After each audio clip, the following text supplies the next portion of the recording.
Bismillahirrahmanirrahim. Assalamualaikum warahmatullahi wabarakatuh. Salam sejahtera bagi kita semua. Terima kasih atas kesempatannya dan Dewan Juri yang terhormat. Izinkan saya memperkenalkan diri. Nama saya Mutia Putri, merupakan representatif dari SMA Negeri Unggul Tapak Tuan Kabupaten Aceh Selatan. Di sini saya berperan sebagai pembicara pertama pihak pemerintah.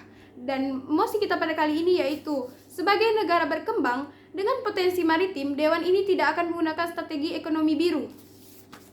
Baiklah, Dewan Juri yang terhormat, sebelum saya memberikan argumen atau membahas lebih lanjut, izinkan saya terlebih dahulu memberikan parameter, yaitu agar perjalanan debat kita pada kali ini berjalan dengan lebih terarah. Adapun parameter saya yaitu Indonesia sebagai salah satu negara berkembang dengan potensi maritim tinggi tidak akan menggunakan strategi ekonomi biru sebagai ekonomi pembangunan nasional yang berfokuskan pada perikanan.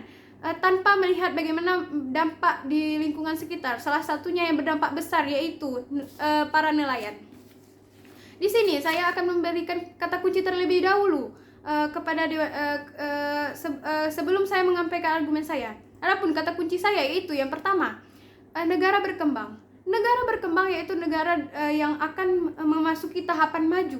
Salah satunya saya mengambil contoh yaitu negara Indonesia. Kemudian selanjutnya yaitu potensi maritim. Potensi maritim merupakan potensi yang berfokuskan pada kelautan dan perikanan. Kemudian ekonomi biru. Ekonomi biru merupakan strategi pengembangan strategi ekonomi dengan mengembangkan potensi maritim yang berfokuskan pada perikanan dan pariwisata. Baiklah, Dewan Juri yang terhormat, dilihat di Indonesia potensi maritim besar dan melimpah, baik itu tidak hanya perikanan namun juga pariwisata. Namun dilihat dari kehidupan sekitar potensi tersebut, baik itu kehidupan ekonomi sosial budayanya, salah satunya yaitu budaya masyarakat pesisir itu sangat berbanding terbalik dengan potensi yang ada, di mana para masyarakat pesisir, salah satu contohnya yaitu nelayan, hidup dalam lingkaran kemiskinan. Namun mereka tetap bertahan, Dewan Juri yang terhormat, karena menurut mereka hanya menjadi nelayan inilah salah satu-satunya mata pencaharian mereka, karena mereka tidak memiliki kemampuan atau skill lainnya dalam mencari pekerjaan lain.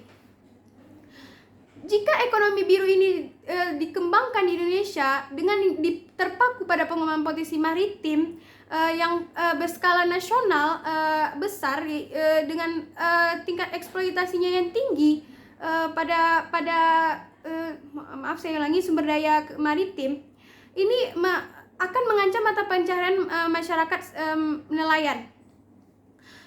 Mereka akan kesusahan mencari ikan karena sebagian besar ikan di Indonesia telah dieksploitasi pada ekonomi biru ini.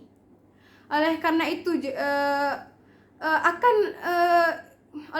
Dewan Juri yang terhormat, masyarakat sekitar pesisir tersebut atau nelayan tersebut tidak akan lepas dari lingkup kemiskinan. Maka oleh karena itu, Dewan Juri yang terhormat, jika Dewan Juri ini tetap menggunakan ekonomi biru sebagai upaya memaksimalkan ekonomi nasional di Indonesia, jelas akan menyulitkan komunitas kecil seperti contohnya nelayan dalam mencari pekerjaan dan mengembangkan ekonominya. Maka saya tegaskan di sini saya sangat setuju dengan mosi kita pada kali ini, yaitu sebagai negara berkembang dengan potensi maritim, Dewan ini tidak akan menggunakan strategi ekonomi biru sebagai strategi pembangunan nasionalnya. Sekian, wassalamualaikum warahmatullahi wabarakatuh.